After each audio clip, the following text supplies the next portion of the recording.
each class we will learn the meaning of one thing. That way we will know the meaning of what we are chanting also, and then we go into the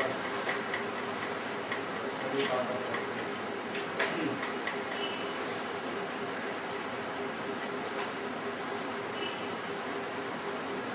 And my style is I ask questions. So what has happened in the previous class I will ask you. If you know, then I will go ahead. If you don't know, then you will see. Doing the same.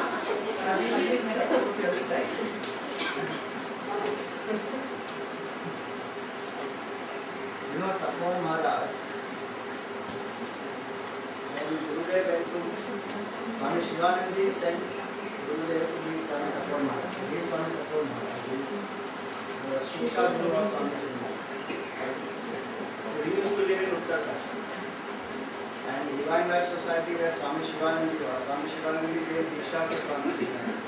He initiated in So Swami Shivanandaji sent Shivanandaji sent Gurudev Swami Shivanandaji to Tapor Maharaj because he had a lot of questions. And the people who were there with him, the disciples of Swami Shivanandaji, were very faith-oriented. So they will not question. But he was a skeptic type. He was an atheist, journalist, had done his law and had done English literature.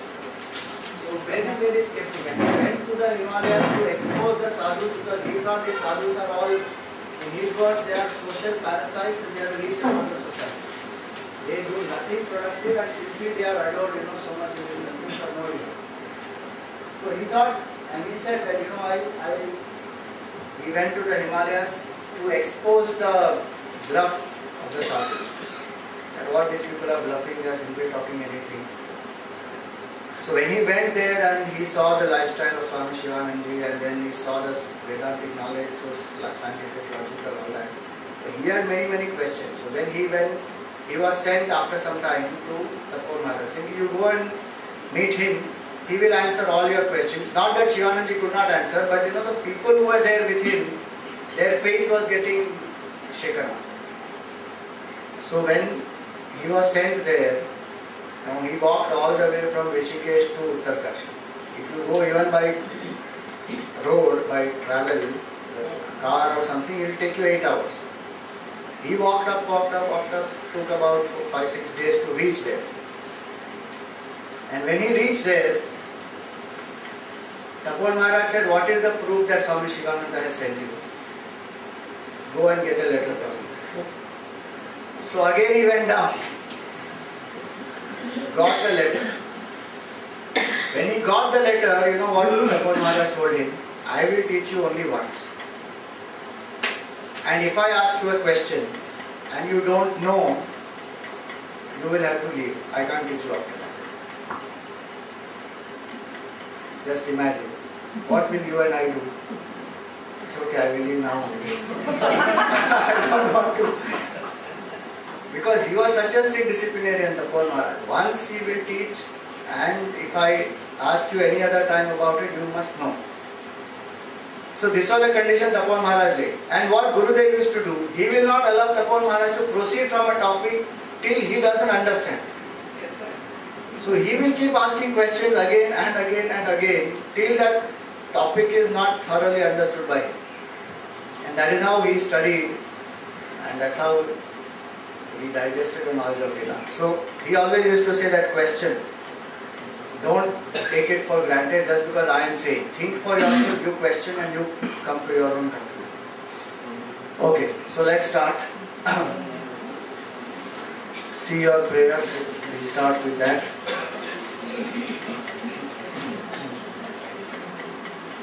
Since many of you may not be familiar, for today you will repeat the prayers. Om Sahana Bhavatu. Om Sahana Bhavatu. Sahanau Bhunaktu. Sahaviryam Karavavahai. Tejasvinavadhitamastu.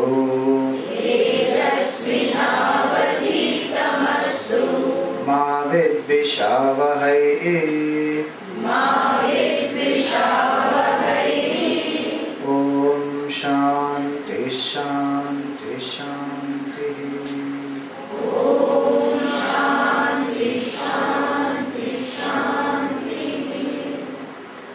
Guru Brahma Guru Vishnu Guru Devo Maheshwara Guru Sakshat Parabrahma Tasmai Shri Gurave Namaha. Samasta Jana Kalyane Niratam Karunamayam Namami Chinmayam Devam Sadgurum Brahma Vidvaram.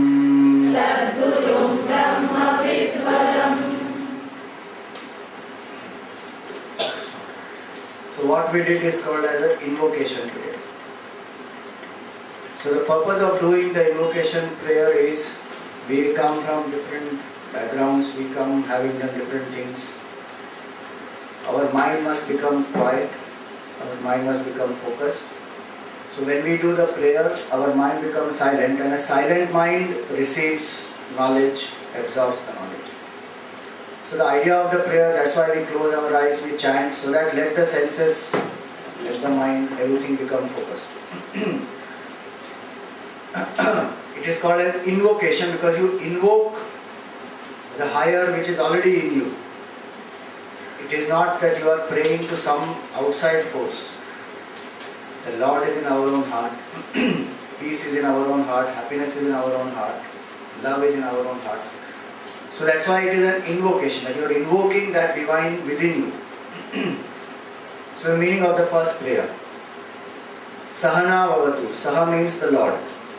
Saha in Sanskrit means He. So Sahana Vavatu means may the Lord. Avatu means to protect. May the Lord protect us. This prayer is chanted by the teacher and the student together. And this is a prayer from the Upanishads. Actually the Vedas. So this is called as a Shanti Mantra. In English we call it as peace invocation. So this we chant, Sahana Vavatu, is may the Lord protect us. Protect what? This spark of spiritual seeking that is there in our hearts. May that be protected, because the winds of desires, temptation, the worldly things are so powerful that this spark can get very easily extinguished. So may the Lord protect that spark in us. May the Lord protect us from the various obstacles which come on the path, because of which we stop seeking. May the Lord protect us from our own weaknesses and attachments. And truly speaking, the security in life comes from this understanding that the Lord is the true protector. Money can protect us in some way. Financially, money can protect us. People can protect us in some way. Emotionally, they can be with us. Socially, we may have certain amount of protection. A house can give us a physical protection. But as an individual, to feel secure in life, it is the grace of the Lord, because of which we have money, we have the house, we have the people, we have capacities, we are healthy. All that comes to us because of the grace of the Lord. So He is truly the protector. And so when we say may the Lord protect, may He protect good health in me, may He protect good thoughts in me, may He protect the wealth that I have, the people that I love, all that. So may the Lord protect us. And spiritual spark He may protect us. Sahanau bhunaktu, may the Lord nurture and nourish us. Because the Lord is the one who takes care of us every moment. It is our vanity to think that I am doing something for my life. I am taking care, I am nurturing, I am nourishing myself. That appears to be so. But the Lord is the one who takes care. Who gives us the air? From where does the water come? How does all this function? How is the body functioning? Digestion, heartbeat, so many things. I am doing nothing for all that. Even the basic thing that I am supposed to do, I don't do. In terms of cooperating with the body and the rhythm of the body. I eat any food, anytime, anyhow. And Bhagavan has to sit and digest all that. Without complaining, grumbling, he will digest. You eat naan, you eat pizza, you eat anything. And upon that you eat nice ice cream, put off the entire digestive fire. But he still pushes the body on and on and on. We are supposed to have balanced diet. Supposed to eat early before sunrise and before sunset. Get up early, go to bed early, all that. That's the basic which I have to do for the body. But still the Lord takes care, the body goes on. So He is the one who nurtures, who nourishes, who takes care. So we invoke that gratitude in our heart that may the Lord protect me, may the Lord nurture and nourish me. Sahaviryam karvavahe. May we put our efforts together. The teacher and the student must put their efforts together. Sometimes the teacher may be very uninterested. Arey padh lo, ye kitab mein likha hai, read, go, finished. I don't want to take. And sometimes the student is not interested, doesn't do, doesn't attend, bunk. No.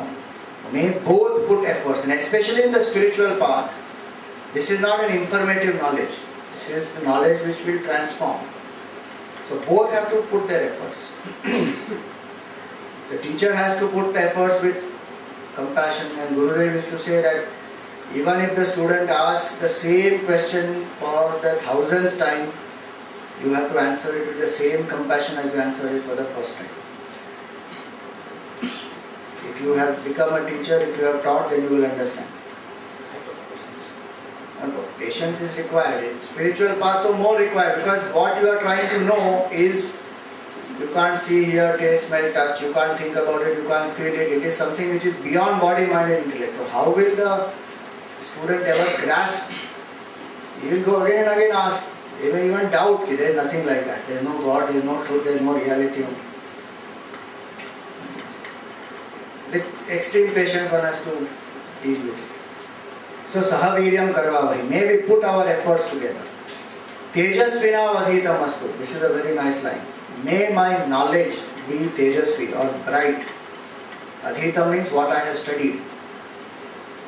Tejasvina adhitam astu. My knowledge must be bright. What is the meaning? Knowledge must be bright. Knowledge must come to my aid when I need it. That knowledge is bright. If I say that I know, Swamiji, that anger is bad, but when I get angry, I forget everything. I just lose control. I say anything, I do anything, I just blank out. All the knowledge that I have doesn't come to my rescue at that time. And after that moment of anger has passed, then I remember, I should not have got angry. So that means that knowledge did not come to my rescue. That knowledge is dull. So the knowledge which doesn't come to my aid when I need it, that is a dull knowledge. That's not the fault of knowledge actually. Remember, that's the fault of the mind, which is not yet focused enough to apply that knowledge. It is bound, it is attached, it has more desires. Second is that knowledge is bright, which transforms my life. It makes me a better person, helps me to evolve. That knowledge is bright. So it is a subjective knowledge which helps me to evolve. So, Tejasvina vadhitamastu. May my knowledge be bright and brilliant. May my actions be always kindled by the spark of knowledge. Ma vidvishavahai. may we not have any misunderstandings. The teacher and student must not have any misunderstanding. The teacher must not misunderstand the student. He is a dull, stupid fellow. I don't think he'll ever grasp anything. Nor should the student misunderstand the teacher. Like, he doesn't care or she doesn't bother about me. She is more partial to that student. All those things, misunderstandings should not be there. Because here the knowledge of Vedanta is not from the mouth of the teacher to the ear of the student. It is from the heart to the heart. So that tuning, if it is not there, the knowledge will not pass. Gurudev used to define education. He used to say education is the process by which information is transferred from the notebook of the student, of the teacher, to the notebook of the student without passing through the minds of both. That is what happens in secular education. Notes, education is the process by which the information is transferred from the notebook of the teacher to the notebook of the student without passing through the minds of both. Vedantic knowledge is not like that. It passes from the heart of the teacher to the heart of the student. That knowledge is what will transform us. Because it's about me. It's not about any other subject outside. It's about me and my life. So many people ask the question that Swamiji, Vedanta was given thousands of years back. Is it relevant today? In today's life, is it ever applicable? So one question is, thousands of years back the knowledge was given. Agreed. But in today's life, are you relevant in your life or not? What is most relevant in your life is you. If you are not there, what is your life? Nothing. So if it is the knowledge about you, who is the most relevant person in your life, then obviously that knowledge is relevant even today, because I don't know only about myself. And I don't know about the way of the world. And I don't know about the truth. Now these three remain the same. And knowledge about these three is what Vedanta is. I, that is Jiva, the world, that is Jagat, and Ishvara, that is the Lord. Hence the misunderstandings need not be there if the teacher and the student are tuned up. And this prayer is chanted together by the teacher and the student, invoking the grace and the blessing of the Lord on both. So the teacher prays that may the student be protected, may the student be nurtured and nourished, may the student be bright and brilliant. And the student also prays that, oh Lord, please protect the teacher, because we need the teacher to give us the knowledge. So both pray for themselves and for the other. And that tuning, when it happens, at the end we say Om Shanti, Shanti, Shanti. This is 3 times we say Shanti, because 3 types of obstacles come to us which disturb our peace. One is the obstacles which come from the cosmic forces. So you have drought, you have thunder, you have rain, lightning, so many of these. Second is the disturbances that come to us from the beings around us. Somebody sings very loudly, you can't focus on your study. Some kind of a disturbance, some loud chattering, somebody is doing, talking, gossiping, something is going on. So people around me create disturbance. And then there are subjective internal disturbances, that I am disturbed by my own memory, anxiety, worry, stress, so I am not able to focus. So may there be peace from the cosmic forces, may there be peace from the beings around me, may there be peace from disturbances within. So this is the first period. Right. Now we go to what we have done in the previous session. The first session we spoke about the vision of life.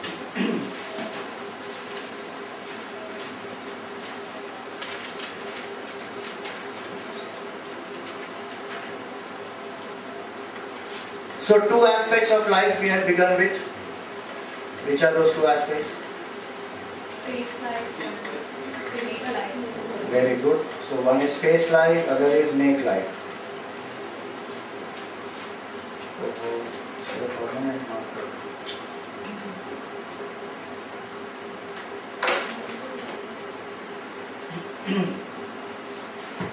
So one is face life, other is make life. Right?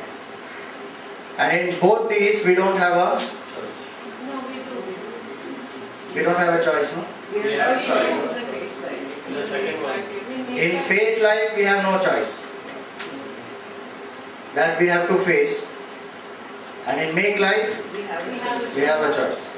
What I do with what I face, I have a choice. There are some people who think that they have a choice even in facing life, so they want to escape. But one can't escape. The karma is such that one will come back to that. So in face life we don't have a choice. Whatever comes, I have to face it. But in making life I have a choice.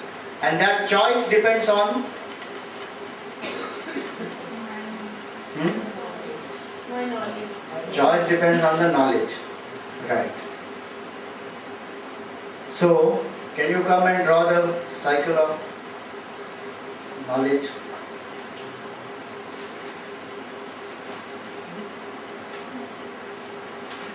Some of you have not come for the previous session, so anyway we are summarizing, so you know this. This cycle of knowledge is very important to know. Vision cycle. You can call it vision cycle, knowledge cycle, whatever you want.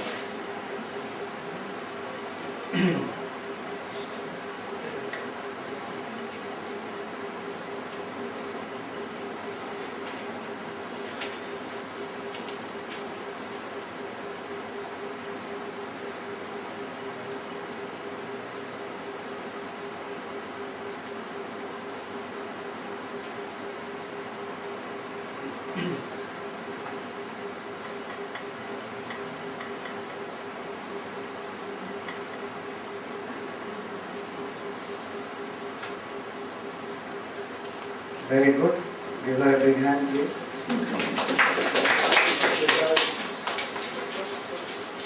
Right. So one missing link only here is, so knowledge, as our knowledge is, so is the vision of life. That influences my values. The values lead us to desire. Desires lead to thoughts. Thoughts sustain, give us the actions. Actions give us the result. That result further strengthens or weakens the knowledge. There is a vision cycle or knowledge cycle. So our topic is life management, and for managing our life, what one generally tries to do is change one's actions or change one's thoughts. Very few people actually work on desires, on vision, on knowledge. They will even tell you that, values, you must have values, you must live a value-based life. Values are very important. But the value is derived from the vision of life. Suppose you tell somebody that you be honest. You say, why should I be honest? Everybody is corrupt around me. What is the point in me being honest? No, honesty is a good value. If you are an honest person, you are a good person. It's okay, I am a bad person, but I will use corrupt means, let me succeed. Because people around me are doing it. So why do I need to follow the value? If I have the right vision of life, that when I am honest, then I am an integrated person. The moment I become dishonest, I create a split in my own personality. I fall in my own eyes. I don't live up to my own convictions. So that vision of life, when it is clear that I need to be happy, and that happiness comes when I am integrated. If the personality has conflict, all the time I have that agitation in my mind, where one part of my personality is constantly telling me that you compromise, you did not live the way you should have done, why did you do this? Then my vision of life I am not able to meet. So if I am clear about the vision of life, I will follow values, and that vision of life comes from knowledge that I have. That what is the purpose of life, why am I here, how do I achieve it, all that. Right. So these are the basic things that we had done yesterday, last class. Now moving further,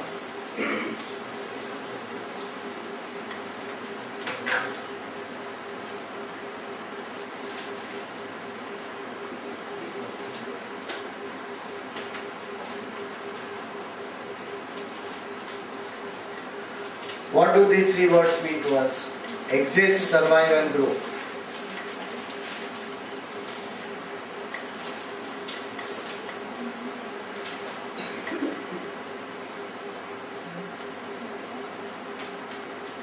Simple words. Don't think of philosophical answers. Simple words. This. What is exist? Presence. You are just present. Okay. Survive? Remain. Continue. Grow? On the right path. Grow, put efforts on the right path. Okay. I thought of it a little differently. I thought of it, plants exist, animals survive, humans grow. So that's the picture of. You go a little behind. One more step. Stones exist. Plants survive through all the climatic conditions. Animals grow. Humans live. And those who live with a purpose, so we say, evolve. And what is the culmination of evolution? You fulfill yourself. So there are these different ways. One thing to understand is that the stones exist, plants survive, animals grow, humans live. Other way to understand this is also that many times in our life, in certain phases, we are in the phase of existing. We just exist. We do nothing. We feel lazy, lethargic, we don't want to do anything. Sometimes you have to survive. You go into a job situation, you come into a recession situation, you come into difficult times, you get into a college, you have to survive the ragging and you have to survive. You have to just push through, just be there, go through it. Then comes time where you grow and a lot of things one achieves, grows internally, externally. But what is important there is that am I living? Gurudev used to say that many exist, very few live. To live, you must have an ideal in life, or what we have called as a vision. So if you have the vision, if you have an ideal, then we live. Otherwise we are just surviving through, and the whole human life passes without even understanding what it was meant for. I am born, I get educated, I get a job, I get married, I have children, and I make them also go through the same cycle. And life passes like that, without ever knowing that why did I take birth as a human. Between the animals and humans, what is the difference? Intellect is the difference. Thinking is the difference. Power of discrimination. Power of discrimination is the difference. Right. So if that is not awakened, that will be awakened when you have the right vision, you have an idea to live for. Otherwise, if you see animal or a human, animal is also born, animal also grows, animal also goes through whatever, builds a home for itself, produces children. Only two things animal doesn't do. It doesn't go to a university, doesn't get married. And today if you see, many people don't want to go to the college, don't want to study. And the concept of marriage is slowly disappearing. People are getting into live-in relationships and whatnot. So then, what is the difference? No difference. Same thing, just like an animal is born, grows, builds a house, produces children, same thing. And even if you say, no, we have awakened our powers and we have done so many inventions, discoveries, so many things in the world outside, development and all that. But what is the purpose? That brings us to the next word. Have I evolved or not? Now what is the meaning of this evolved? To live I must have a vision and ideal, and that vision has to be of evolution. And have I evolved? Now evolve means what? From a human, what do I have to evolve into? Is there anything else? Science says human is the acme of evolution. Biologically we have reached the peak of evolution. There is no better life form after this. So you have reached. So now what to evolve into now? Having got a human birth, now what do I have to evolve into? Swamiji, I can become a better human being. That is so we know Vedantically. We have to come to it logically now. To be the case, whatever you do, to be the case. That is a process, no? So next step. So evolve into what? The goal must be clear to us. What is that which I have to evolve into? To a sattvic person, to godhood, to equanimity, to my full potential. So what is that full potential? Think. What will I evolve into? Being a happy person. Even you can ask a question that why should I evolve? I'll remain as it is. What is wrong? So many people ask that, think like that. Why should I evolve? For what? I am a human being. I am doing my duty towards my family, towards society. I am living a peaceful life. And I am very happy the way I am. Why should I evolve into anything? The mind is still searching for something. Very important, that is that the mind is still searching. You are happy with the things, with the people, maybe with the surroundings, circumstances, but are you fulfilled? Do you feel complete? Or is there still some emptiness which is there in life? Which one is trying to fulfill and complete? This emptiness must go. If I feel that emptiness, that is when I become a seeker. So, in life, if I know, I am aware that I have a certain emptiness, that I have attained what I wanted to attain.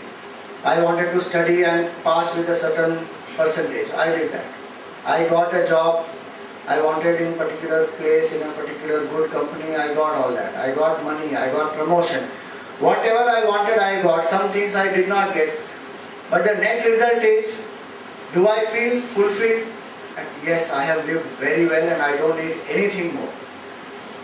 If I feel fulfilled, very good. Second question to ask then is, does that fulfillment last at all times? Or do I still feel that something more has to be achieved? Something more has to be got? Nothing wrong with that desire to get something more. But a seeker always becomes aware that there is an emptiness in me which is pushing me to seek something. And what is that something that I don't know? So I am always running behind money thinking that if I get more of that, maybe I will be more happy. If I get more of maybe a certain praise or a certain promotion or a certain position or a certain love, a certain person. So I am chasing any of these, not being aware that what actually is the cause is there is a certain emptiness in my heart. No, Swamiji, there is no emptiness in my heart. Okay. The simplest sign whether you have emptiness or not and whether you are fulfilled is sit quietly. Can we sit quietly? Without desire. See, if you are fulfilled, you have no desire, right? Like if you have eaten properly, thoroughly, completely, there is no space to eat anything more. Will there be a desire for food? Even if your most favorite item is brought in front of you, still you will not have a desire. Why? Because you are full, complete, fulfilled. So, if I say that I am fulfilled, very good, then this question doesn't arise of seeking and anything else. But in everyone's life there is some or the other emptiness which is there, to fulfill which I am seeking everything else outside. A seeker becomes aware that whatever I am seeking is actually to fill this emptiness. And the attention then turns towards that emptiness, towards myself. From the external people, things, situation. And how can I get out of this emptiness? In the deep sleep, do you seek anything? When beyond the dream, when there is no thought in the mind, when you are not even aware of your own personality, is there any seeking? There is completeness, it's happy. That's why people like to sleep. Because if they can't get happiness in the waking state, at least by deep sleep, somehow their mind will become quiet. And so that person who tries to understand is that I have to evolve to that level whereby I feel fulfilled in life. So it is not about outside evolution, because biologically I have reached. You know what they say is, for the animal, the spine is horizontal. So the head, the heart, stomach and the genital organs, everything is in one level. But for the human being, the spine is vertical. So the head comes on the top, then the heart, then the stomach, then the genital organs. So the way in which a human being is supposed to live is like that. The top priority must be given to the thinking, discrimination, to having an ideal, to awakening oneself. Then comes the emotion. That do I feel complete? Do I feel love? Then comes the stomach, then comes the reproduction. Many times what happens, our life cycle is reverse. So we are literally doing Shirshasana and living that way. Head is given the least priority. Thinking, discrimination, subjective knowledge, all that is one thing's abhinay. This is all post-retirement plan. Right now we will do what is required for career, success, family, all this we will see later. So what is important is to know that from existing I have to come to the level of fulfillment. That there is a state where I can attain that state, where I will feel fulfilled, where having attained that state, there is nothing more to attain. And just imagine that state, what is there in this deep sleep, if I continue in my daily life and I act out of fulfillment, not out of emptiness. What do you think will be the difference between these two states? The state of emptiness and the state of fulfillment. What is the difference? Will it make any difference to my daily life? So that I have to know clearly. Then only I will start seeking that. What is the difference? Less mental agitation. Less mental agitation. Okay. Contentment, peace. Contentment, peace, No happiness. more happiness. You can use your influence You're more aware. Flow with emotions. For that, do you need to have spirituality? You can have a lot of relief measures. Right. So you can, so if your mind is agitated, you go have some nice outing, go for a picnic, go to an Ayurvedic spa, do some shopping, watch some nice movie. But that's temporary. That's temporary. True. How does one know that okay, I'm reaching this state where it's there? You may feel something at one time and then it kind of lapses again. True. So how do you know that that state is there and you have reached that state? No, today's time it doesn't know. Because the thing is, how do you know that you are in the state of deep sleep and you are fulfilled? When you are in that state of deep sleep, you are in that. When you wake up, then you realize, oh, that was it. That's the limitation of that example. But when you transcend the ego, you are in that state. And whenever you come to that experience of transcending the ego, you experience peace and fulfillment. Example, if you are absorbed in the work that you do fully, you lose yourself into that work. Do you feel emptiness? Why? Because that entity, that individual now is no more there who feels that emptiness. That individual has surrendered, has completely dropped itself at the altar of the world. In love, when you are truly in love, do you feel emptiness? You feel full. So the experience of rising above the ego is the experience of fulfillment. And as I do that practice again and again, through meditation, through study, through my work, I learn to absorb myself and I lose my own limited, finite individuality. I come to experience that oneness, fulfillment. So there is that state, and that you can extend throughout. So that one doesn't act for happiness, one acts always out of happiness. Now there is a big difference. In the state of emptiness, I always act for happiness. So there will be a dependency, there will be misery, there will be sorrow, there will be agitation. In the state of fulfillment, I don't act for happiness. I act out of happiness because I am fulfilled. Then you are acting with peace. You are acting with love. You are acting with compassion. You are acting with service attitude to the people around you.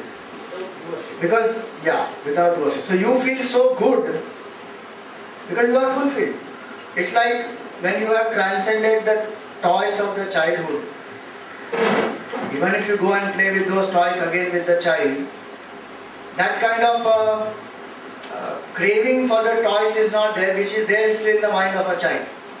Child is still dependent. I can't sleep without this teddy bear and I have to win in this game of carom and all that. But father is not bothered about it because he has fulfilled himself. He has risen above all that and he may still play with it. Now what is the difference between both of them? He will play effortlessly. He will not have any attachment towards it. He will enjoy that thoroughly, but no attachment towards it. No agitation whether you win in that, lose in that, none of that matters. Because I am so fulfilled. That way, there is a state which one can attain, which is the culmination of one's evolution. Now having attained that, there is nothing more to gain.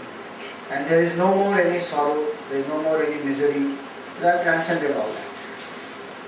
You were asking something? Operating from emptiness versus operating from fulfillment, one of the main things which I find in my personal life is security. Security, which also is another word, is fear. Operating out of fear, insecurity, and that you get a lot through spirituality, and also the likes and dislikes, the raga and the dvesha gets really reduced, and that leads to more fulfillment. So emptiness is like that, and you feel more insecure. Even before you become a seeker, there is always doubt. If I go out and seek, will I get what I want? Correct. Which stops you from becoming a seeker. How do you handle doubt? Go out and seek in the sense? I mean, when you start living, when you start realizing that there is an emptiness, there is always something that holds you back. If I try and find something, will I find anything for it? True. So that doubt is also a major roadblock. How do you go ahead? So doubt goes only by the right understanding and the knowledge. It's natural to have the doubt because the path is not clear to me. Very simple. If I can't see the road clearly, I always will have a doubt whether I should go. There will be something dangerous. Will I get where I have to go? So two things are important in this. The goal has to be clear. The path has to be clear. If the goal is clear, that this is where I have to go, then I have to pay attention to the path. If the path is not clear to me, then there will be doubts. Whether I should walk this path or not walk this path. So that's where the knowledge part comes in. That I should be clear about what is exactly what I want. That is half the job done. Emptiness one feels always because there is no clarity. That what is it that I am actually seeking?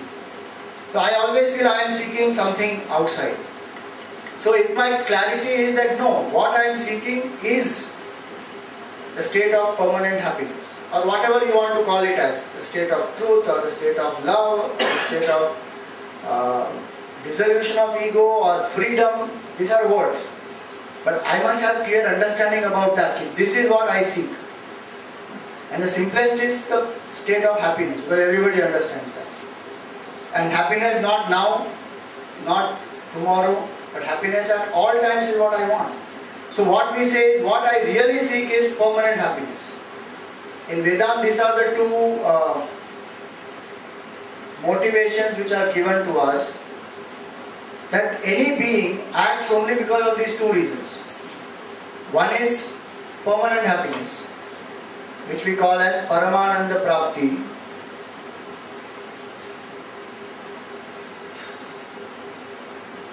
And second is freedom from sorrows, which is called as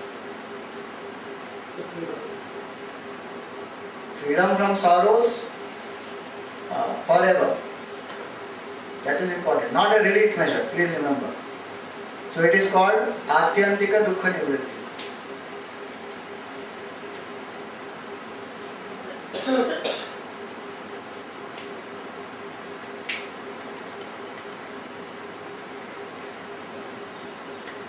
Now this is what I really seek.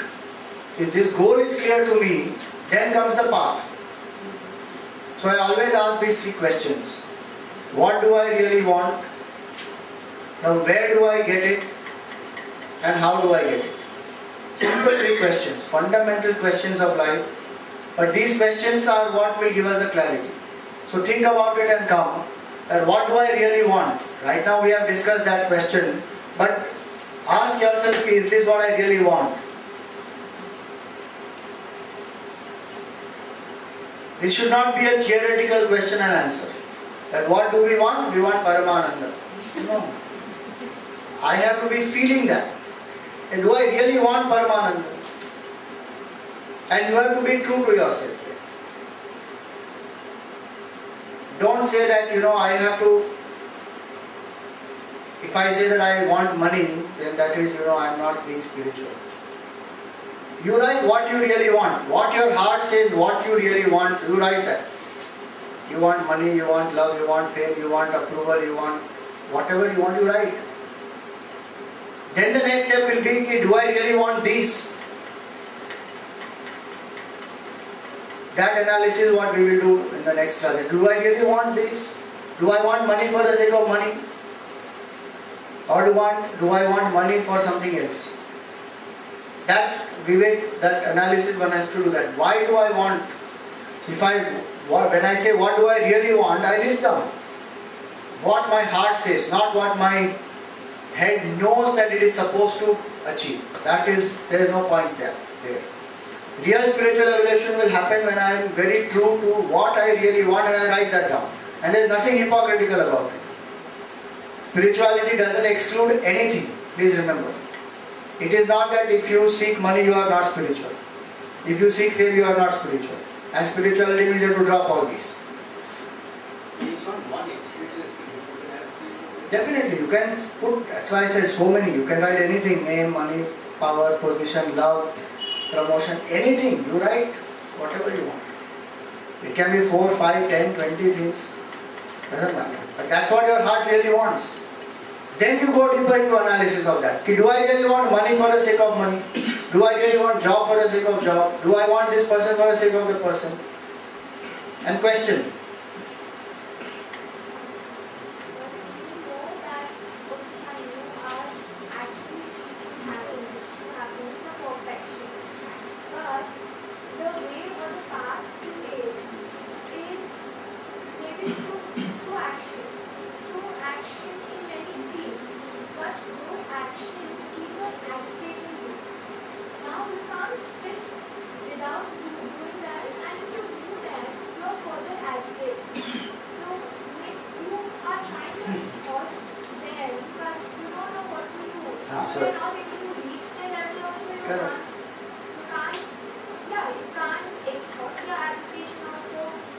So then you just need to know that technique by which you act in such a way that the agitation gets exhausted also, no new agitations are created and you reach the goal. That's what exactly Karma Yoga is. And you can't sit quietly, so you have to act. And if you act, you are creating more karma and more stress and more agitation. So now what to do now?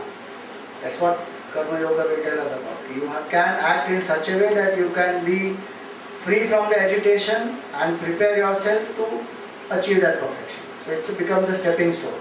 So we'll come to that. So 3 questions which I was saying is, one is what do I really want? Second is where do I get it from?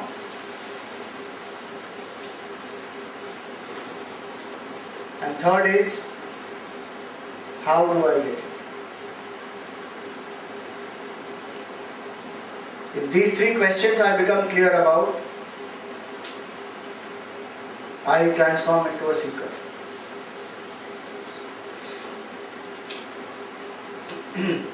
And please remember, I have to feel the answers for this.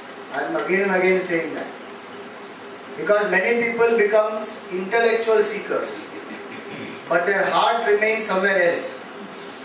There the disintegration continues in their life. So intellectually I will know the answers for these. But then my heart says, that is okay Swamiji, but practical life is different. We want permanent happiness. Where will you find it from? Inside your own heart. How will inside your own self? And how will you get it? When you surrender the ego.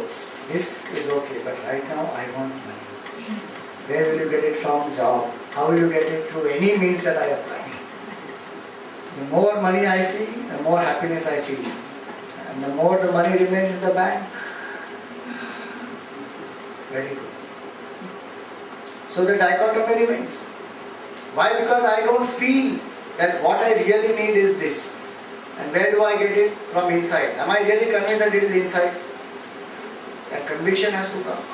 Then I spend time doing the study, doing the meditation, doing the practices, which is how do I get it. Why is it that many people don't want to follow the spiritual path? Because they are not clear about these things. Because my clarity is, the clarity that I have is that what I want, the means towards that is not spirituality. So why will I come to spirituality? What I want, the means for that is outside world. So I will go only outside. And I will sharpen my skills for going out there. So if I answer these 3 fundamental questions, slowly the clarity will dawn. I become a seeker. Then I start looking at life as a whole. So our course, Life Management Techniques, the theme of that is look at your life as a whole and live a whole life. And spirituality is about that, looking at your life as a whole. It is not about one part. It is not about only going to temples and rituals and wearing certain types of clothes and putting on certain marks. You may not do any of these. But you will still be spiritual. Because the spirit is there in each one. To know that is the spiritual aspect, and to look at your life in completeness. So more about that we will see in our next session, that what it is to have a complete view of life, a holistic vision of life. So as a seeker, what should be the vision there? So we will see that in our next session. Now what you have to do just before you leave is, just get those points on. See, though this is like a course that we are doing, okay? So this is not like a satsang which is open. Whenever you are free, you just land up here. Because this goes according to a logical, systematic study. So here is the form. Those of you who feel you want to join this course as a proper course. Now, till the next class, this will be open. Whoever wants to still join can join. After the next class, only those who have registered and who have taken this up as a formal commitment will be a part of this course and will be attending these sessions. So you fill up this form, and there is a book, Bhaja Govindam, which is the basis of the course. So right now a few sessions we are doing are the introductory sessions, and then slowly we will follow this. So those of you who want, fill up the form. The contribution is 500 rupees for the course material, and if you like you can give it now or you bring it in the next class. When you bring it, you take the book Bhaja Govindam and go, so that we have a clear account. Otherwise we will have to keep separate track of who took and who did not take and all that stuff. So Chinmay, you can take charge of this, because you are anyway taking charge of the emails and all. So please give the form to Chinmay and the contribution to Chinmay, and here are the books, Chinmay. Whoever wants, they can take it from you. Right. Yeah, did you? Yeah, we will follow now in this form. Once you give us this form and you register, he will be mailing you the talks, the links of that after every session is over. So that is how we will be doing this now. This Google Drive is what I had put it on, but I guess that for that you can't forward it. I'll be setting up a Yahoo channel, YouTube channel. So you can do it. You share it with That will be perpetually there.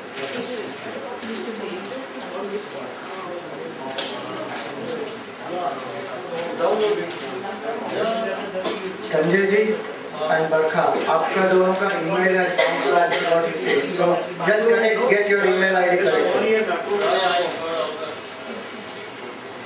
Okay, so we chant the closing prayer and then we stop for today.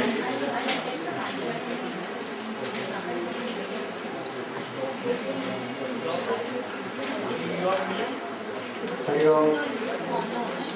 Just one moment. We will chant the closing prayer, then you can fill up the form. Please repeat. Om Sarvesham Swastir Bhavatu.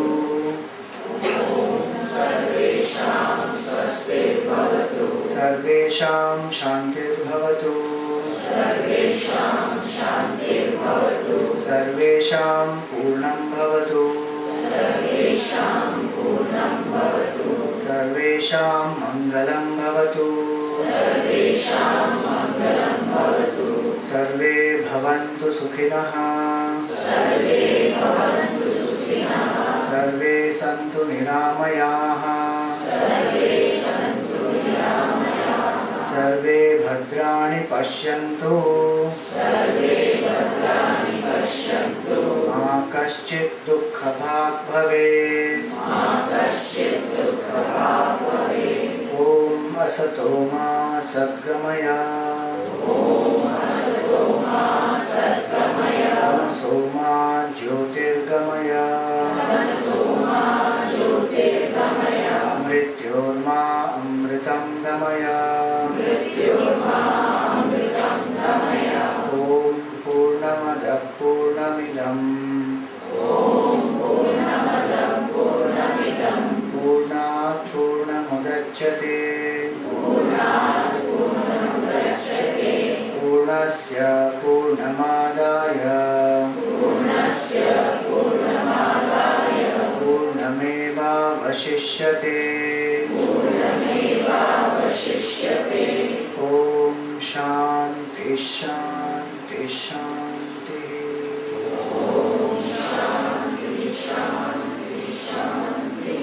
Hari Om.